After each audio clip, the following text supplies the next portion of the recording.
Bismillahirrahmanirrahim. Assalamualaikum warahmatullahi wabarakatuh.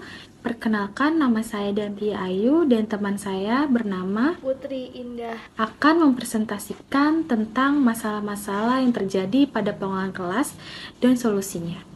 Apa sih pengelolaan kelas itu? Pengelolaan kelas merupakan kompetensi guru yang sangat penting dikuasai oleh guru dalam kerangka keberhasilan proses belajar mengajar. Pengelolaan kelas juga terbagi menjadi dua jenis, yaitu yang pertama bersifat perorangan atau individu, dan kedua bersifat kelompok. Menurut Ahmad Rohani tahun 2004 membagikan masalah pengelolaan kelas dalam dua kategori, masalah individu dan masalah kelompok.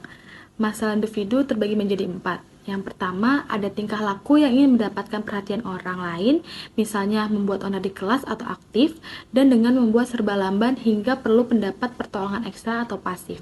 Yang kedua, ada tingkah laku yang ingin menunjukkan kekuatan, misalnya selalu kehilangan kendali saat emosional, suka marah-marah, menangis, dan selalu lupa pada aturan-aturan yang penting di kelas atau pasif. Dan yang ketiga, tingkah laku yang menunjukkan penyakit orang lain, balas dendam, misalnya menyakiti orang lain seperti mengata-ngatai, memukul, dan sebagainya.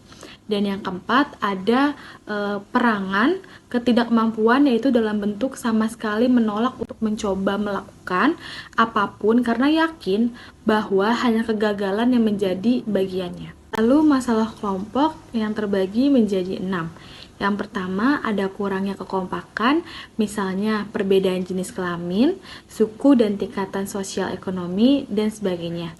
Yang kedua, ada reaksi negatif terhadap salah seorang anggota, misalnya mengejek anggota kelompok dalam mengajar seni suara atau bernyanyi dengan suara sumbang. Yang ketiga, ada menerima kelompok atas tingkah laku yang menyimpang, contohnya membuat gambar-gambar yang lucu tentang guru. Yang keempat, ada kurang mampu mengikuti peraturan kelompok, misalnya berisik padahal saat itu semua siswa diminta untuk tenang. Yang kelima, semangat kerja rendah, misalnya semacam aksi protes kepada guru, menganggap tugas yang diberikan terlalu sulit. Yang keenam, ada kelas kurang mampu menyesuaikan dirinya dengan keadaan baru, misalnya perubahan jadwal kegiatan dan guru kelas terpaksa diganti sementara oleh guru lain, dan sebagainya. Lalu materi berikutnya akan dibacakan dengan teman saya. Berikutnya, dalam setiap masalah pasti ada solusi atau cara dalam mengatasinya. Menurut Muhammad Azhar tahun 1993 dalam bukunya di halaman 92, beliau menjelaskan bahwa cara mengatasi masalah atau solusi dalam pengelolaan kelas dibagi menjadi 3. Yang pertama, kenali secara tepat berbagai masalah pengelolaan kelas, baik yang sifatnya perorangan atau yang kelompok. Yang kedua, pahami pendekatan mana yang cocok dan yang kurang cocok. Yang ketiga, pilih dan tetapkan pendekatan yang paling tepat untuk memecahkan masalah.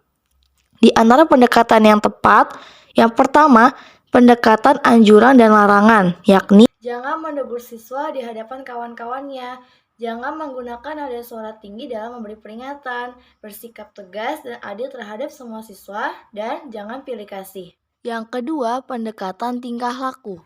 Tingkah laku yang diperkuat ialah tingkah laku yang positif dengan ganjaran agar perbuatan itu diteruskan, sedangkan yang negatif dengan ganjaran yang bersifat mengurangi atau meniadakan perangsangan kenegatifan tersebut. Yang ketiga, pendekatan iklim sosio-emosional. Pendekatan ini dibangun atas dasar pandangan bahwa pengelolaan kelas yang efektif merupakan fungsi hubungan baik antara guru dengan siswa dan siswa dengan siswa.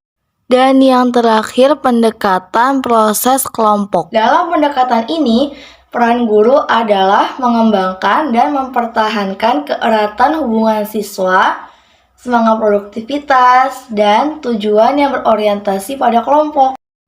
Adapun pendekatan yang tidak tepat, yang pertama, menghukum dan mengancam. Seperti menghukum dengan kekerasan, bersikap masa bodoh, menghukum salah seorang siswa sebagai contoh bagi siswa yang lain. Yang kedua, tindakan pengalihan atau sikap masa bodoh. Seperti masa bodoh terhadap suatu kejadian atau tidak melakukan apa-apa. Menukar anggota kelompok dengan mengganti atau mengeluarkan anggota tertentu. Menukar suatu kegiatan yang mana seharusnya dilakukan oleh siswa.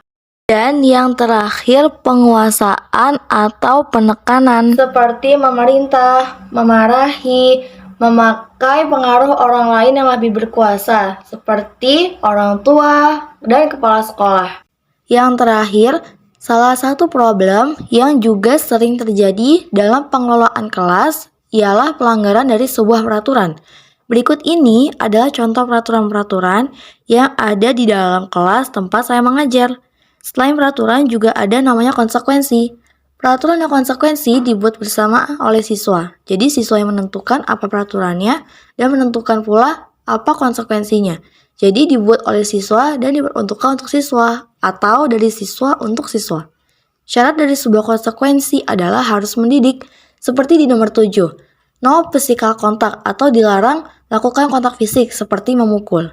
Bila ada salah satu murid saya melakukan hal tersebut, misalnya memukul temannya, maka si orang yang memukul ini dia akan dikenai hukuman read English one page atau membaca satu halaman dari buku bahasa Inggris. Demikian presentasi yang dapat kami sampaikan. Kurang lebihnya kami mohon maaf. Wassalamualaikum warahmatullahi wabarakatuh.